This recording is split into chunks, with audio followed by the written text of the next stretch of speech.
पृथ्वी का है पैगाम, सारी जनजाति के नाम।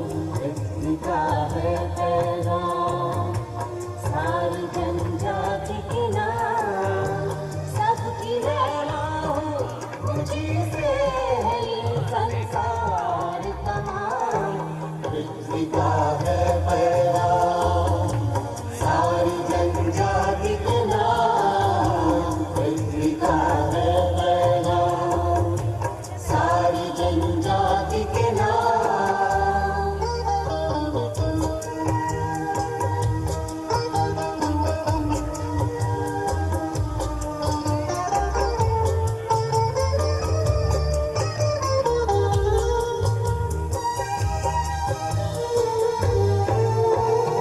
खून है मेरा झील नदियों, सागर का बहता जल। सागर का बहता जल। मेरे सुंदर सुंदर गहने, ये कलियां फूल और फल। ये कलियां फूल और फल। उड़ते हैं बन के आंचल मेरा, पंछ पवन और बादल। घने जंगल मेरा सिंगार, करो इनको प्रणाम। पृथ्वी का है पैगाम, सारी जनजाति के नाम। पृथ्वी का है पैगाम, सारी जनजाति के नाम।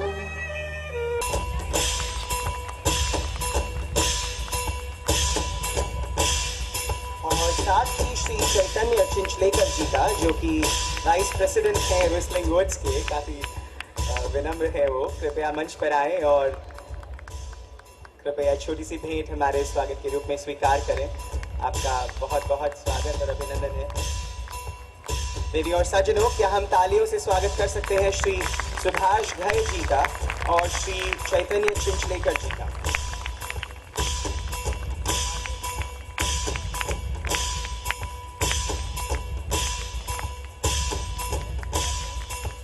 श्री चिंचलेकर जी अपना स्थान ग्रहण करेंगे और श्री सुभाष घई जी कुछ शब्द कहेंगे।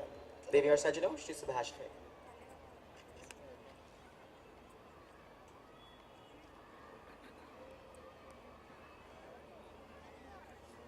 Good evening. मैं व्यवसाय से एक फिल्मकार हूँ, फिल्म राइटर हूँ, फिल्म डायरेक्टर हूँ, फिल्म प्रोड्यूसर हूँ और कहानियाँ लिखने का शौक़ मुझे बचपन से था। और कहानियाँ लिखते लिखते आपको जीवन की अनुभूतियाँ और अनुभव के नज़दीक रहना पड़ता है। और जब से मैं कहानियाँ आज से 30-40 साल पहले से मैं लिखता रहा, कुछ फिल्में बनाता रहा। फिल्मों की अपनी सीमाएं होती हैं, उसमें गीत होते हैं, नाच होते हैं, कहानी होती है, संदेश होता है, मैसेज होता है। तो उसकी अपनी एक सीमाएं हैं जिसमें कि सब कुछ हम नहीं कह सकते। लेकिन जब इस तरह का स्थान इस्कॉन जैसी जो संस्था है वो हमें देती है, तो हमारा मन करता है कि हम अपनी कुछ दिल की बातें आप लोगों से वो करें जो हमने अनुभव की हैं, सोची हैं, और जो प्रश्न हमारे सामने आए हैं, मेरे सामने आए हैं, as a writer, as a director, as a citizen of this country, as एक भारतीय, एक हिंदुस्तानी बच्चे की तरह। विद्यार्थी रहा हूँ मैं जीवन में, और आज तक विद्यार्थी हूँ, और आज भी सवाल हैं। तो मेरे कुछ सवाल ही होंगे आपसे, कुछ इंटरेस्टिंग इंटरेक्शन होगा कि जब हम भारतीय संस्कृति की बात करते हैं तो हमेशा हम सैकड़ों और हजारों साल पीछे चले जाते हैं। ये मैं बचपन से देख रहा हूँ, लेकिन बचपन से बड़ा होते होते होते आज मैं इतना बड़ा हो गया, 60-70 साल से उस संस्कृति को मैंने अपने देश में होते देखा नहीं।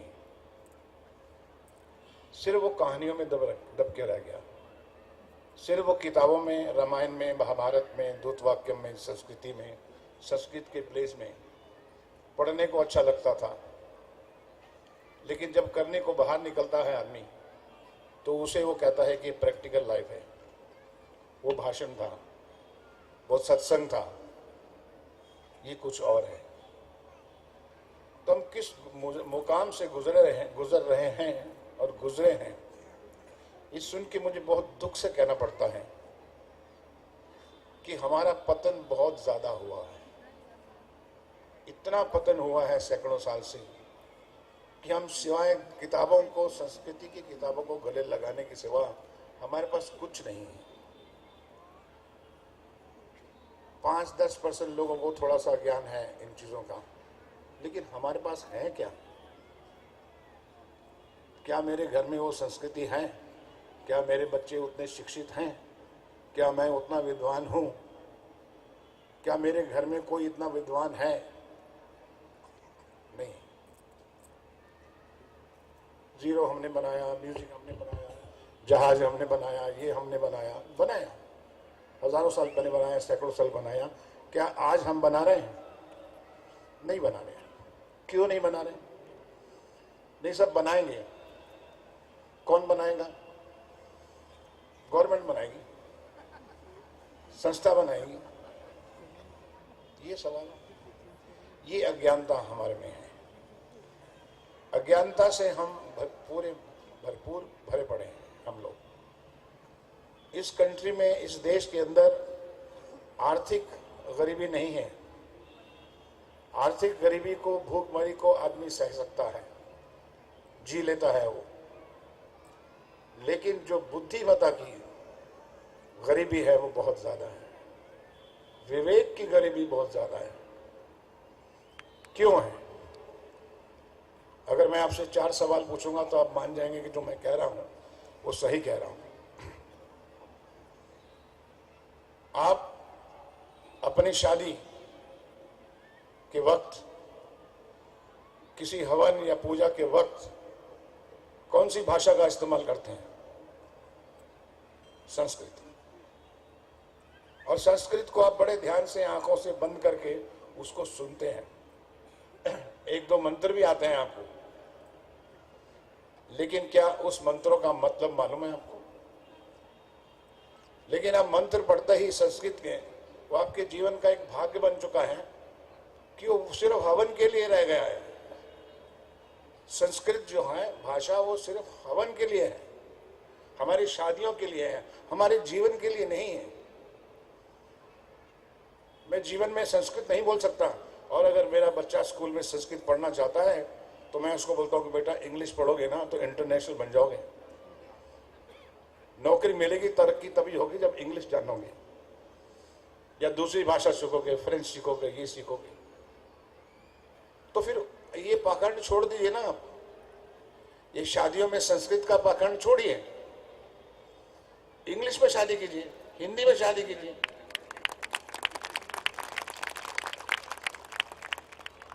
अगर हम उस बात के ऊपर विवाद करते हैं कि संस्कृत हमको बच्चों को नहीं पढ़ानी है, तो फिर ये भाग नहीं होना चाहिए। एक छोटा बच्चा 4 साल का, 12 साल का, 14 साल का, वो आपकी तरफ देखता है कि मेरे माता पिता कितने मूर्ख हैं कि मुझे कह रहे हैं कि तुम इंग्लिश स्कूल में जाओ और यहाँ पर ये तो हवन कर रहे हैं। और जो संस्कृत में हवन कर रहे हैं उन्हें हवन का मतलब भी मालूम नहीं। मैं जब अपने माता पिता से, मौसी से, चाचा से पूछता था कि ये जो दिवाली है ये किस लिए होती है, एक मौसी ने कहा राम राज्य के लिए होती है, दूसरे ने कहा लक्ष्मी की पूजा होती है, तीसरे ने बोला कुछ और, चारों मौसी ने कहा। और जब मैं गुस्से में बोला कि मेरे को एक मतलब बताओ, तो कहने लगे तू बहुत बोलता है आजकल, चल पूजा कर। मान्यता है हमारी, ये मान्यता वर्ड नहीं, और बुजुर्गों ने कहा है, ये 2 वर्ड के ऊपर हम लोग पुश्तों से एक दूसरे को बेवकूफ बना रहे हैं। दर बदर बेवकूफ बनाते जा रहे हैं, बता जा रहे हैं, क्योंकि हमको भी मालूम नहीं कि बच्चों को क्या बोलना है। हमको भी नहीं पता है कि विसर्जन क्यों होता है, हमें भी नहीं मालूम था कि गणेश जी कौन है। ऐसे है, हाँ वो रिश्ता था। एक पत्थर देखते हैं उसका एक हम लोग मतलब निकालने लग जाते हैं। हर चीज का विश्लेषण, हर चीज की इंटरप्रिटेशन किसने की है? कौन था वो आदमी जो बोल के गया? कौन था बोल के गया कि आपको ये भगवान है और ये भगवान नहीं है? कौन बोल के गया कि धर्म क्या है या धर्म नहीं है? क्योंकि हजारों साल से उसका हर जन्म में, हर पुश्त बाय पुश्त, यानी जनरेशन बाय जनरेशन, एक आदमी ने इंटरप्रिटेशन ही चेंज कर दिया। उसका विश्लेषण, उसकी व्याख्या, उसकी परिभाषा चेंज करता गया अपने हिसाब से। और चेंज करते करते हम इस दिशा में हैं कि हम किसी को नहीं बता सकते। अगर हमको अमेरिकन आज मिल भी जाए और आप लोगों को पूछे कि व्हाट इज हिंदुइज्म, मुश्किल हो जाएगा आपको। आप बड़े झेप झेप के कहेंगे it is a way of life, लेकिन नहीं बता सकेंगे आप ये नहीं बता सकेंगे कि हिंदू धर्म नहीं है। हिंदू एक एटर्नल एनर्जी है, एक सनातन धर्म है। हिंदू जो है वो एनर्जी से जुड़ा है, उसके हम भाग हैं। अगर वो भगवान है, मैं उसका पुत्र हूं, तो मेरा नाम भी भगवान है, इसलिए मैं आत्मा बोलता हूं, इसलिए मैं उसका अंश हूं। ये जितनी भी देवी देवताओं के रूप हम लोगों ने, बुजुर्गों ने बनाए सदियों पहले, वो एनर्जीज के नाम थे। अगर आप सरस्वती का नाम सुनते हैं तो क्या होता है? आपको मूर्ति देखते हैं तो क्या होता है? एक क्रिएटिविटी आती है, एक रचनात्मक मन करता है, वो एनर्जी आपको अट्रैक्ट करती है। आप एक रचना में, एक क्रिया में, एक इनोवेशन में पहुंचते हैं। जैसे लक्ष्मी के पास जाते हैं तो लक्ष्मी से क्या एनर्जी देती है आपको? गणित की देती है, साधनों की देती है, धन दौलत की देती है। आपके खुद के बुजुर्ग कितने साल पहले वेद लिख के गए और आपने पढ़े ही नहीं।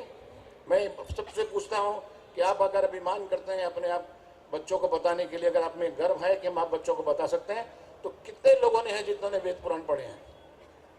4 वेद या 4 उपवेद या 5वां वेद किसने पढ़ा है? फिर हम क्यों इस तरह की भाषण करें? क्योंकि हमारी इच्छा है, हमारी इच्छा है इसको खोदने की। ये जो प्रयत्न हो रहा है, ये हो रहा है कि इसको डिग किया जाए, कहीं चेतना लाई जाए लोगों में कि भैया भारत एक बहुत महान भारतीय, एक बहुत महान व्यक्ति था, जो गुरु था, जो विश्व गुरु था। वो था, मैं हूं क्या? लेकिन उस था तक मुझे पहुंचने के लिए कितनी सीढ़ियां पार करनी है? उस गुरु के लिए जिसने इतना बड़े ब्रह्मांड को जाना, जिसने पूरे यूनिवर्स को जाना, उसकी एनर्जीज को पहचाना, उसके नाम दिए, उससे बड़े बड़े चीजें बनाई, साइंस में, आर्ट में, टेक्नोलॉजी में, ह्यूमन वेलफेयर के लिए इतनी चीजें की। बहुत गरीब हैं हम लोग। मैं आपसे एक बात पूछता हूं कि आप सब बैठे हुए हैं, सब मेरे भाई हैं, क्योंकि मुझे भी नहीं पता था। ओम भूर्भुवः स्वः तत्सवितुर्वरेण्यं भर्गो देवस्य धीमहि यो न प्रचोदयात्, इसमें इसका मतलब कितने लोगों को मालूम है? अपने दिल से पूछ लीजिए। और आप सबको ये गा सकते हैं आप, लेकिन मतलब नहीं बता सकते, है कि नहीं? कबूल मत कीजिए, दिल में कीजिए। कितनी अजीब बात है कि हम खुद से कितना झूठ बोल रहे हैं, क्योंकि हम झूठ पे झूठ, झूठ पे झूठ, उसके ऊपर परत पे परत, परत पे परत लगाते चले जा रहे हैं। और गलत शिक्षक बन गए हम गुरु भी गलत हो गए हैं। जो गुरु है वो भी अज्ञानी है, वो भी अपना ज्ञान जो है जोर जोर से बोलकर कहता है, चमत्कार दिखा के कुछ कहता है। हर सेंचुरी में आकर 100 साल के बाद एक नया आता है आदमी और बोलता है ये भगवान है, ऐसे करो, लेफ्ट चलो, राइट चलो, लेफ्ट चलो, लेफ्ट चलो, राइट चलो, बिना उसके मतलब को समझाएं। कितनी अजीब बात है। हम भारत का झंडे के नीचे जन गण मन अधिनायक जय है, बड़े प्यार से, बड़े दिल से, बड़ी श्रद्धा से खड़े होते हैं सिनेमा हॉल में, कहीं भी सभा में, लेकिन हम वो गाने गाते हैं, हमें उसका मतलब नहीं मालूम। आपके देश का नेशनल एंथम है और आपको उसका मतलब नहीं मालूम? थोड़ी ताली तो बजा दीजिए। अपने पे हंसना अच्छा होता है, हंस दीजिए। हमें अच्छे शिक्षक, नए शिक्षक, क्योंकि हमें शिक्षा नहीं दी गई। हमारे पिताजी दादाजी को भी शिक्षा उसी तरह से, जो कि एक गरीब आदमी को कहा जाता है कि तू वहां बैठ जा, उस सामने एक मूर्त है उसको देखता रहे, बस तेरा जीवन यहाँ सफल हो जाएगा, तो ही मर जा, आगे कुछ मत कर। आज की टेक्नोलॉजी में हम लोग बोलते हैं कि भारत ये है, भारत वो है, भारत ये है। मेरे पास एक मोबाइल है, मैं मोबाइल को मैं 2 दिन में सीख सकता हूँ ये कैसे चलता है, 6 महीने के अंदर मैं उसकी इंजीनियर बन सकता हूँ। लेकिन क्या भारत में किसी ने मोबाइल का डिजाइन किया है? कोई विचारक आया, कोई कॉन्सेप्ट, कोई थिंकर आया? अगर वो जीरो बनाई है या म्यूजिक बनाया है या विमान बनाया है, तो उसने मोबाइल क्यों नहीं बनाया है? कंप्यूटर क्यों नहीं बनाया है? 125 करोड़ की जनसंख्या में किसी ने नहीं बनाया। अभिमान करने को तो कोई भी, हर आदमी को हक है, हर गरीब को हक है, हर अशिक्षित को हक है कि वो अभिमान कर सकता है अपने लैंड का, अपनी सोसाइटी का। लेकिन अगर हम विचार करें तो क्यों नहीं है? क्योंकि हमारी शिक्षा गलत है, हमारी पूरी शिक्षा की सिस्टम, प्रणाली शिक्षा गलत है। हमारी शिक्षा के अंतर्गत बताया नहीं कि आध्यात्मिक चीज क्या होती है, हमारी शिक्षा के अंदर बताया नहीं, ये फोर्स किया, उसको जबरदस्ती उसके दिमाग को फोर्स किया कि ये हमारी मान्यताएं हैं, ये हमारी मूल्य हैं, ये हमारी चीजें हैं, ये हमारे नियम हैं। जब उसने जवाब पूछा, हमारे पास जवाब नहीं था। जवाब देंगे तो वो करेगा। तो ये बहुत जरूरी है कि हम अपनी शिक्षा प्रणाली को पहले, अपने बच्चों को, हमने तो जो करना था हमारा खराब हो चुका है। We are destroyed. What we can do is we can only think for the next generation. अपने छोटे छोटे बच्चों को पहले समझाने की कोशिश करो, उसका हर चीज का अर्थ समझाने की कोशिश करो। पूजा का क्या अर्थ है, धर्म का क्या अर्थ है, नीति का क्या अर्थ है, पानी का क्या अर्थ है, समाज का क्या अर्थ है। मैं जब भी स्कूलों में जाता हूँ या यूनिवर्सिटी में जाता हूँ, मैं पहला सवाल उनसे पूछता हूँ कि और साथ ही मैं स्वागत करता हूँ श्री आयुष्मान खुराना जी का। तालियों से उनका स्वागत कर सकते हैं, हमारे अति विशिष्ट अतिथि हैं ये।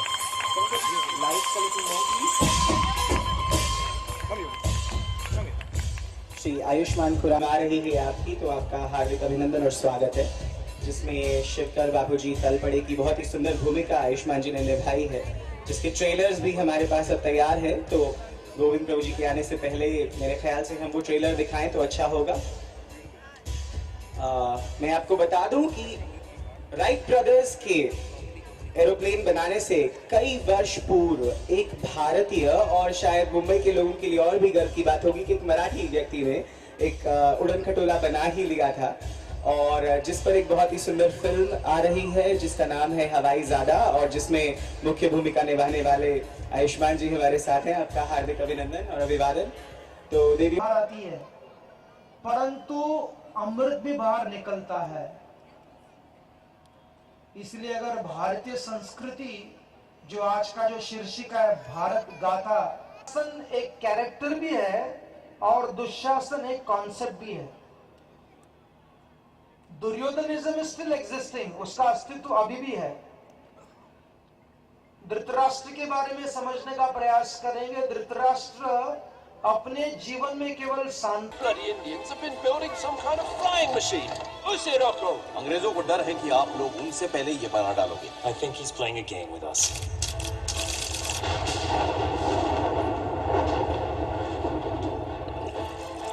दुनिया में CEO, founder of Lamarck, to come on stage. Lamarck is an institute which has been working for a very, very long time in the fashion industry.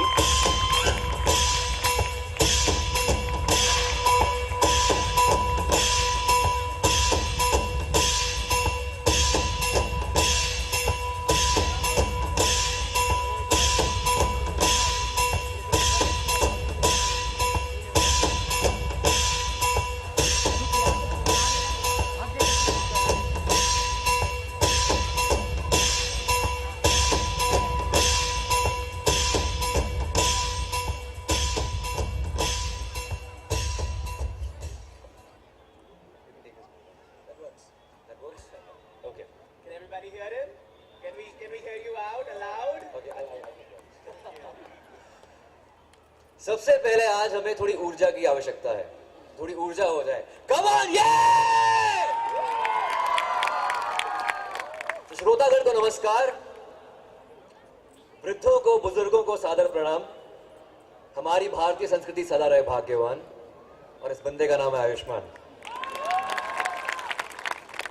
और इस फिल्म की जो बात हम कर रहे हैं, हवाईजादा, एक ऐसे व्यक्ति की कहानी है जिसने 1895 में दुनिया का पहला हवाई जहाज बनाया था, पहला विमान बनाया था। और हमें इस इंसान के बारे में, इस व्यक्ति के बारे में कुछ ज्ञात ही नहीं है, कुछ पता ही नहीं है। शायद हम अपनी संस्कृति को लेकर इतने सीरियस नहीं हैं, या फिर हमें, जैसे प्रभु जी ने बोला कि गर्व एक और चीज है, और आई थिंक नॉलेज होना, उस बात का पता होना वो अलग चीज है। शायद हमें शिवकर बापूजी तड़पदे के बारे में कुछ पता ही नहीं है। और मुझे भी नहीं पता था, जब मुझे इस स्क्रिप्ट को मुझे दी गई थी पढ़ने के लिए। मैं विभुपुरी से मिला था, जो हमारे निर्देशक हैं। उन्होंने मुझे बताया कि एक ऐसा व्यक्ति है जिसने दुनिया का पहला हवाई जहाज बनाया था, विमान बनाया था। मैंने कहा राइट ब्रदर्स, 1903 में हुआ था। कहते नहीं, वो राइट ब्रदर्स नहीं थे। 1895 में एक हिंदुस्तानी ने, एक भारतीय ने पहले विमान का निर्माण किया था। उसका नाम मारुत सखा था। मैं फिर भी नहीं माना। मीटिंग होकर बाहर गया तो गूगल किया Shivkar तड़पदे, and they had discovered that he was the first person who made the world's first aircraft. कुछ लोग बोलते हैं कि maybe it's a conspiracy theory.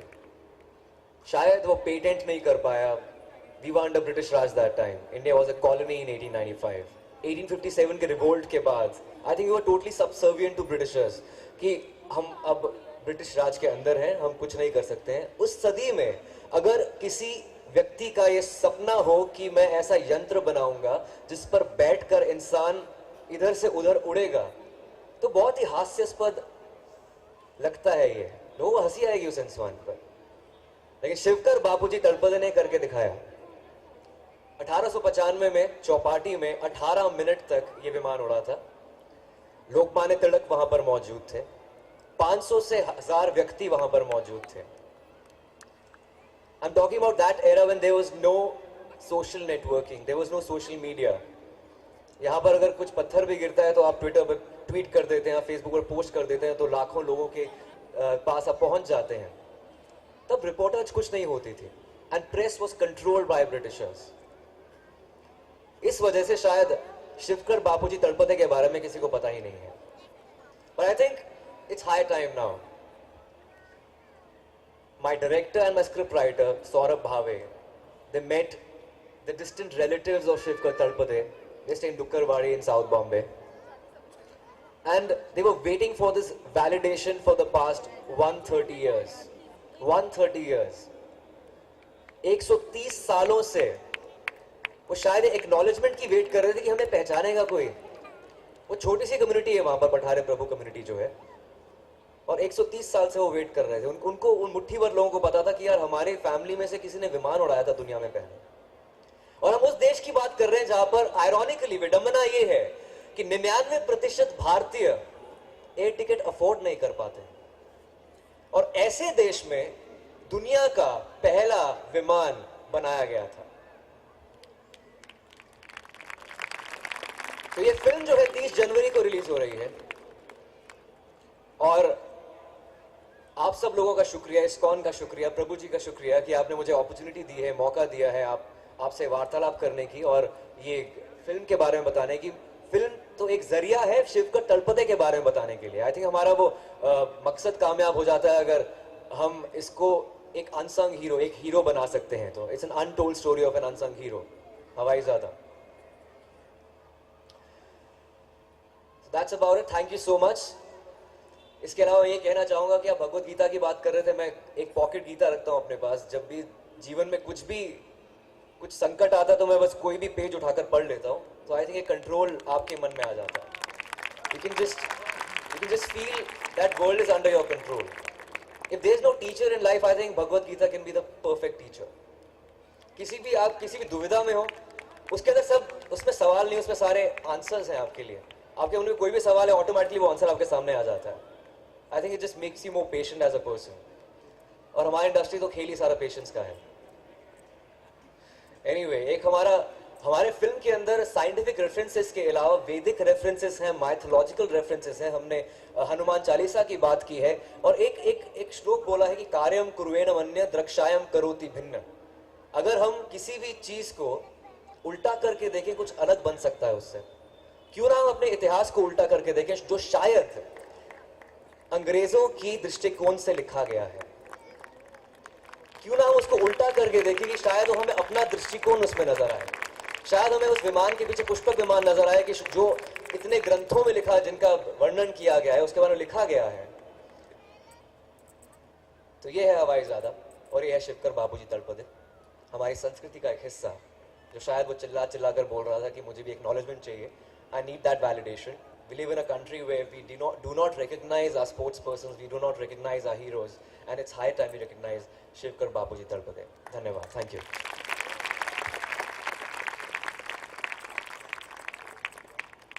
Okay, go for it.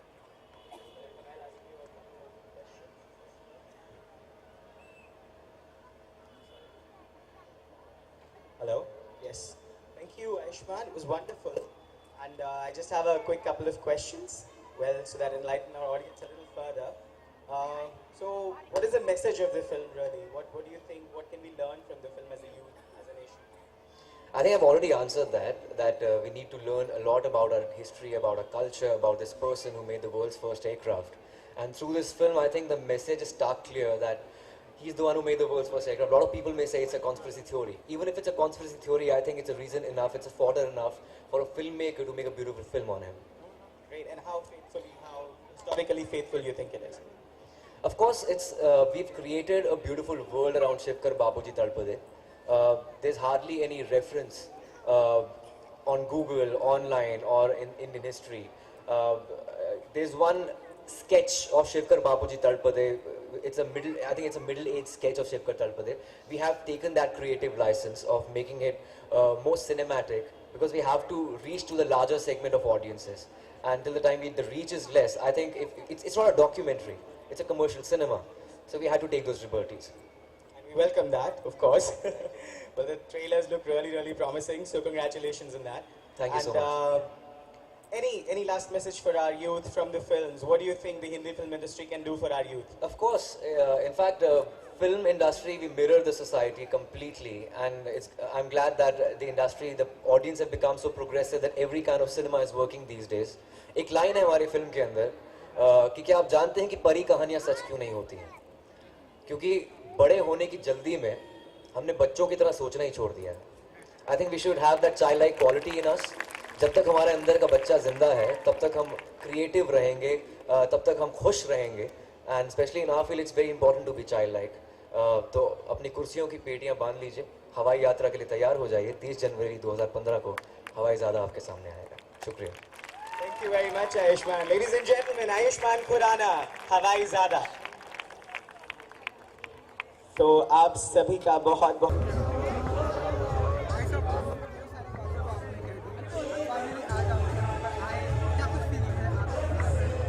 मुझे बहुत प्रसन्नता होती है जब इस तरह की संस्थाएं इस बात पर जोर देती हैं कि हमारे बच्चों की शिक्षा प्रणाली जो है वो बदलनी चाहिए.